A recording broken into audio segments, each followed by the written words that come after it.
Hello, this is Nancy Heins-Glaser with another wonderful Meet the Artist program here on SOMAtv. And today I'm stretching my limits. I'm going out on a limb and I'm bringing you something that I know nothing about. So you're going to be on a journey with me. We're going to meet some wonderful young musicians, youth music as I want to call it, but the group is called Audio Insight, making a name for themselves. Airplay at WSOU here in South Orange and other college campuses, picking up steam, going to be at Bamboozled, and here they are, Audio Insight. I want you guys to introduce yourselves and say what you play. Well, I'm Anthony Celi, and I play guitar and sing. I'm Dan Sullivan, I play drums. I'm Jerry Sullivan, and I don't play anything. I am the band's PR marketing rep and a Seton Hall grad. And we're missing somebody. And yes, we are. You are missing the band's bassist, Mike Devrin, who unfortunately could not be here, but is here in spirit. Well, and you know, this was a wonderful opportunity for me to try to grow up a little bit, or grow down a little bit, or whatever. And I realized, we were talking earlier, that my music growth probably stopped 15, 20 years ago, easily. And once you get a certain age, you have acquired a taste for music, and you know what you like and you don't like. But having the opportunity to have you on here is going to make me change my mind and maybe open up some others out there. That's so awesome. That's good. I'm really excited, and you're nice guys, and your music, I did listen to it, and it seems pretty good to me. It's not too headbanger for me. So tell me a little bit about how you all got started, because I think you sort of grew up together, right? I mean, Dan and Mike here grew up, right? And then Mike introduced me to Dan one day. We've been talking about it for months, like, oh, I got to jam with my friend. He plays drums and I'll play bass, so we'll make this music. And I was like, oh, yeah, we'll do that. Yeah, I'd actually just started playing physically. Like, I always had it in me, but I never had the instrument to play. So we kind of just got together kind of on a whim. We started playing. Yeah. In the basement. Yeah, our friend's basement. Not even our own. Now, yeah, and you know, basement bands, garage bands, are they the same? Doesn't matter which room you're using? Same No. thing. Same thing. Okay. Well, see, I told you you have to teach me all about this. So it's the same, just meaning hanging loose, getting together, playing, enjoying. Is Sounds that about really right. what it starts as? And then as you grow and develop and mature as musicians working together, it's kind of like, hey, let's do this, right? Is that how you got started? Yeah. Kind of like that? 2 years, 3 years working together? Like about 3 years, I'm going to say now. 3 strong years. Yeah. All right. And how did you come on the scene, Jerry? I Well- wanted you on the set because you've been my main contact. Well, it's funny, as you mentioned, the band first got airplay in SOU, and when I was a Seton Hall student, I was a student manager at the radio station and had a feel for their music. And I first saw them play, I want to say January of maybe 2010, right? Does that sound about right? Maybe somewhere in there? Something like that. At a rock club in Union County called the Crossroads. And it was a battle. Garwood. And Garwood. It was a battle of the bands type thing, and you know, you kind of, no matter where a band is, you kind of can hear their talent. If it's there, you're gonna get a pretty song or two. And you know, lyrically songs change, but the melodies, like we were talking about earlier, and you know, the meaning behind the song and the talent of the individual artist, you can see pretty quickly. And it became very clear to me. I said, you know, this is probably something that I might want to work with, and you know.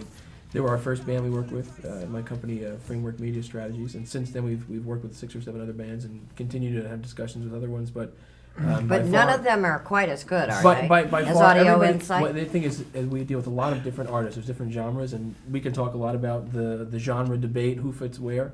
But you know, by far and away, these guys have continued to keep the momentum ball rolling the most, I would say. And I think that you know, half of that is opportunity coming your way, but the other half is definitely seizing the moment and making the most of it. So I think it's been a very good marriage between that for these guys. So seizing the moment also means every moment seems like it's going to be the right moment. How do you keep that energy going? Because I think that's hard, isn't it? I mean, aren't you just worn out? I did theater for 22 years and I was so far off Broadway, I was under. I gave up. But you guys are, you know, you have to stick to it if you're really passionate about it. I continued to believe I was going to be an actor, but it didn't happen for me. How do you keep doing that? I can't count how many times we said, you know what, this is going to be the big moment. This is it. This is going to lead to that nice road where things happen. That's happened at least like 5 times, but we never stop from there. We keep going because we always are motivated. Like we get one step closer with every big thing that happens. Like traveling, touring out to Minnesota, playing Bamboozle the first time, knowing these people in bigger bands that we're working with, just getting so like every step is like another. Oh my God, we're almost there. And then you just keep working, and it's really what we want to do with the rest of our lives. So that in itself is motivation. That's enough for us. Yeah. Yeah. And you also, because you're young. Well, how can I ask you your age? Will Yeah. that be an insult? It No, is for me when not someone at all. asks me. So I just want to What are you, check. 21 about? Yeah, that's it. I'm working on it. Yeah. So I'm- you're in college. Yeah, You yeah. guys are Both in college. We're Yeah. about to go into our third years. I'm 20. I'm 20 as well. Okay. So you've been playing together 3 years-ish? Yeah. Something like that. So when you were 17. Mm-hmm. And you're still going to college. I'm sure you also have some day work that you try Of to do. course. But your parents had to have some influence on you, one course. way or another. Is there one?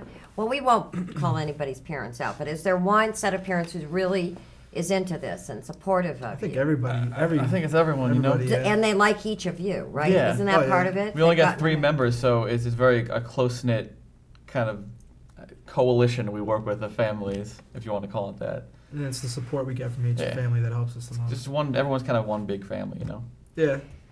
And honestly, at some point in my head, I wanted to do a program called Art All in the Family because I think you have to have it fostered and supported in order for it to flourish and come out. Although I've heard it said that a lot of times fighting against it, sort of rebelling, sometimes gives you more of an oomph too. But my neighbor's son is traveling the world now, and he's in college.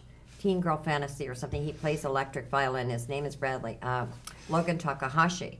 But when he first started out, do you know that name? No, I don't, No, but- it's not the same music at all. So that's a whole other thing. But Okay. but once you're on that wind, once you've caught the tail end of the comet, it would be awfully hard to stop. Now you're going to Bamboozle again because Yeah. you won a contest or something last This year. is the second year in a row. Yeah. This year was a little different than last year. We're asked back instead of actually joining the contest. Yeah. They brought us back as one of their favorite bands from last year. So that was awarding enough. And then to get a slot Who's again. they? The promoter? They is the runner of the Bamboozle The Festival. owners, the promoters, everyone that works with them. It's basically like a big compilation of promoters, like artist development guys, Mm-hmm. and then John D, who actually founded the Bamboozle Festival. Mm-hmm. He's a big music buff in New Jersey. Mm-hmm. So Oh, John D, I need your help. No, but anyway, and now John Bon Jovi is also playing or part of this or Yeah, something. he Is is. that true? Playing, there's 3 days, Friday, Saturday, and Sunday. He's the biggest act by far. He's playing the main stage on Sunday. He's the headliner. And we saw the stage this past weekend. We took a drive by Asbury just to check out the sights. This thing is like a third of a 30-story building. It's yeah, the main huge. stage is humongous. Oh, and so does that make you gulp? I mean, A little because bit, that yeah. would be that's Oh, jacking well, we it up a don't little. play on that, but Something close, just yeah. looking at it was Yeah. pretty crazy. Yeah. Well, and in fact, when I was looking at the lineup, there's a few names I know. I'm not that out of it, but Incubus, Right? I've heard of them. They've been around for a while, have they not? Yeah, they have. Yeah, Were since the were they 90s. early? They were from the 90s. Yeah. Okay, so now we're going to talk genre. Now I need your help. Yeah. Who is Incubus? What is their genre, and how do you compare to them? Incubus is a They just- alternative rock Yeah, band. that's been around since the 90s. They were part of that group of bands that started fusing that alternative rock with the kind of DJ stuff and a little bit of rapping. There was like a whole group of bands that did that in the 90s. Okay, and some of the names, it's almost like if I were to decide who to go listen to, I would have. It's like betting on the horses. Yeah. What color is the jockey wearing, and what color is the horse, and what's the name for an average person? So, Yeah. how do you make decisions? How do you share music with each other, and how do you get a following? And I really am. It's a tough business curious. nowadays. Broad question. Yeah. Especially for our area, especially New Jersey, because it's a large music. I mean, every corner there's a different band that you know. Mm-hmm. We actually had a show last weekend. I was talking with another band about the same thing. How it's just bands everywhere, and everybody's doing the same thing, fighting for those spots. You know? It's weird because, especially for us, because we're not in the norm. Like the 2 big genres now is this kind of this metalcore and then just pop rock, and then we're out of that completely. We're outside of the box, and it was a confidence booster that we get to spread our music, because the guys that were involved with Bamboozle and the contest that we were in, they asked us to come back. You know, we weren't on their back, so that was really good. And the second show, there was a lot less promotion involved. Like, not less, but it was more relaxed. So the second year we were going into it and be like, you know, they already have their favorites. They're going to choose all the pop bands and all the metalcore bands. And they didn't. They chose us. And Wow. I was very surprised. So we went in there not thinking at all we were going to make it this year. we were personally really surprised. Yeah. Because we didn't do much work because they didn't ask us to. So, I mean, the contest itself, when we were in that a year ago, was very stringent, and it was work. That's what I think. Yeah, that was helped like us build all the ourselves steps were more. set out. Wow. And So, this year was just more chill. And we were like, you know what, we'll do it. have and fun if with it. Yeah, and if anything hopefully- happens, I mean, that'll we be got- extra. yeah. That's wonderful. We're going out for a break, and we're going to hear some music, I think, while the audience is breaking. And please don't turn that dial, because we're going to talk some more with these cool music guys, Audio Insight, and Jerry also, who is their PR guy. And keep an eye out for them. But don't turn the dial. Listen to the music. Audio Insight. See you in a minute. Building the statue that's trapped in the clouds, but only skims our surface.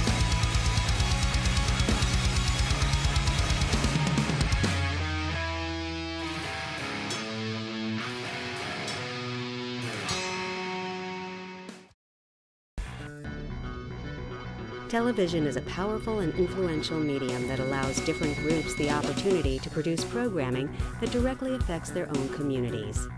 Public, educational, and government access channels ensure that all people, regardless of race, age, gender, disability, religion, or economic status, have access to local government information and the use of a public communication forum. Make sure everyone has a voice. Support your local PEG channels.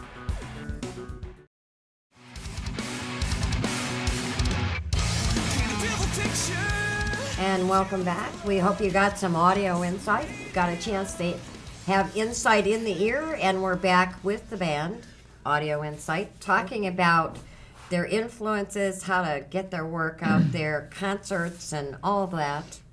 And I wanted to talk a little bit about the influences piece of it, because, you know, if I were a musician, I have many, many influences. But I know that you guys are pretty specific with, you've drawn some attention to a few bands that are known. Right. Like Smashing Pumpkins or something, Rush, these Well, yeah, we like bands. Rush a lot. Yeah, and that would be a name I think many people in the viewing. How did you come to like Rush? Did you hear it?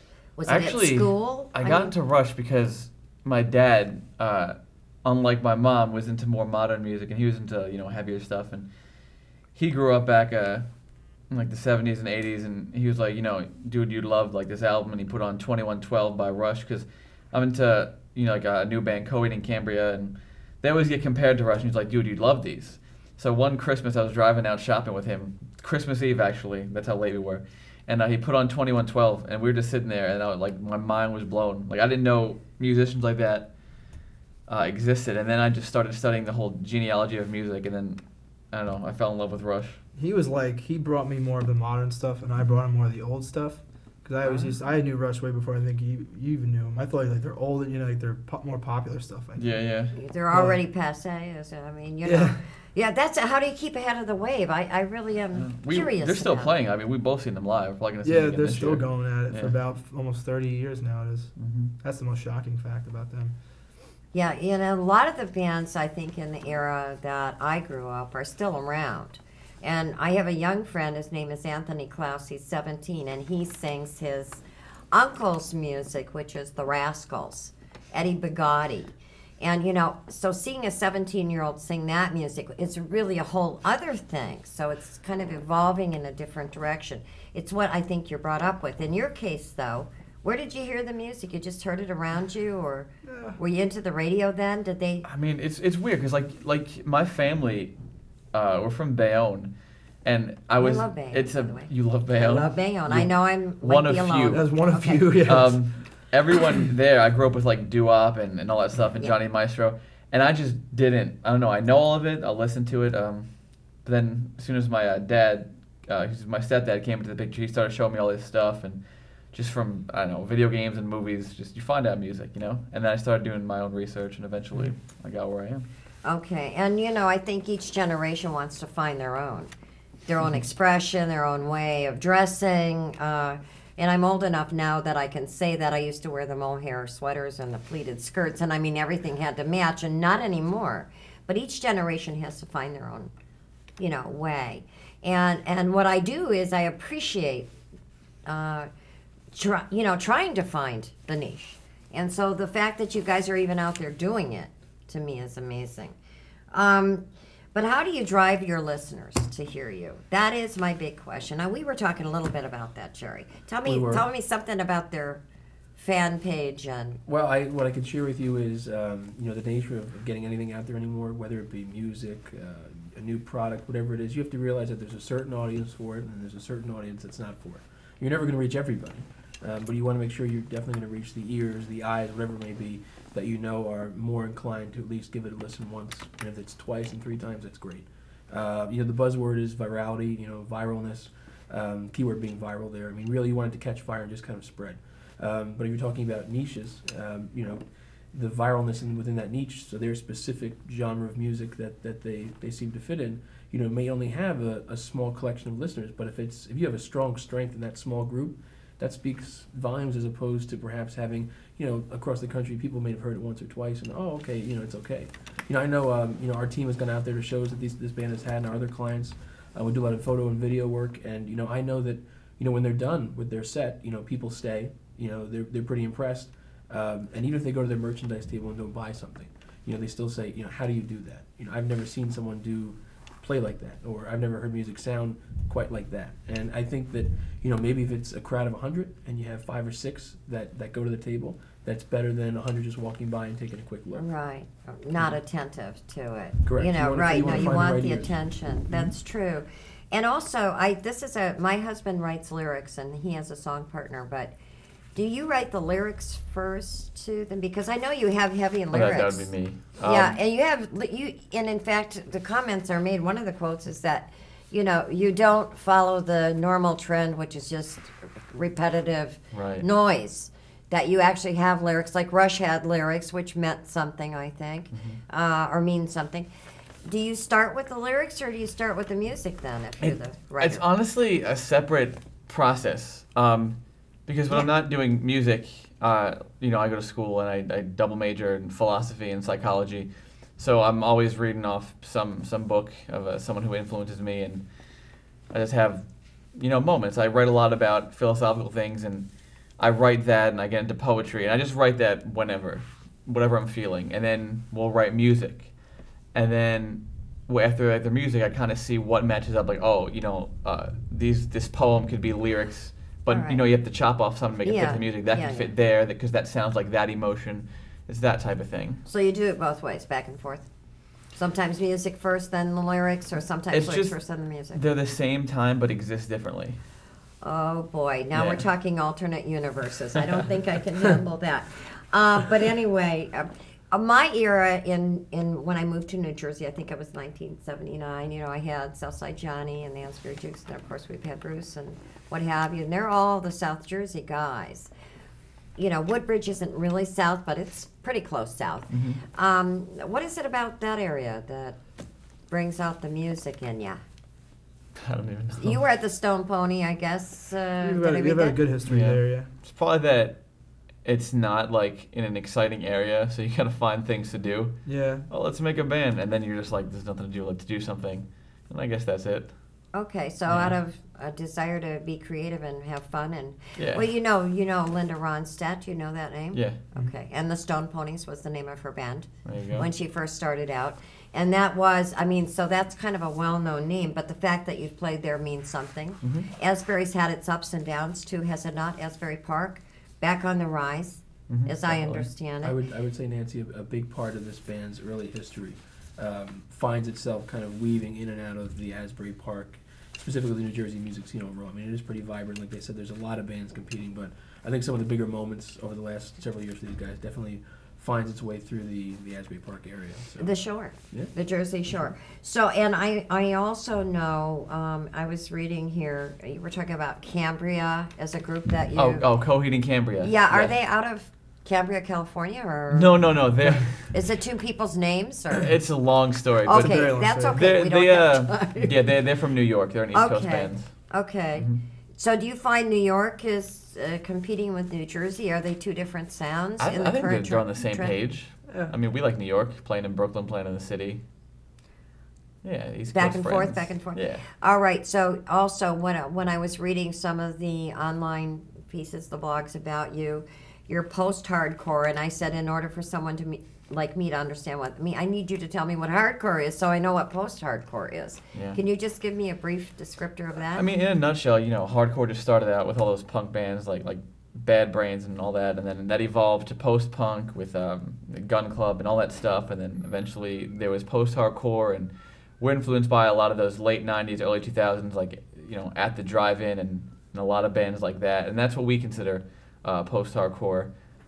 But we also have that, you know, like we were saying, the prog metal edge, and we kind of fuse Prog the two rock. together. I mean, these are terms I never Right, heard of right. until I started reading about you. See, you can still teach old people new tricks. But anyway, and making the music scene though, you put your word out there. You send your peeps, do your people, your press peeps, go talking to the venues. Is that how it works? Or? Well, I guess, I mean, I'll chime in for a bit. I mean, to answer your question you posed me earlier, I don't think I got it all in there. The Facebook page you were talking about. Right. Numbers. The numbers. Currently it's at about up north of 2,000, on its way to about 240, I think, last time I checked. And it's coverage on 20 different countries. There's at least fans from at least 20 different countries, at least one or two in each country. For these guys, and you can find them on audioinsightmusic.com.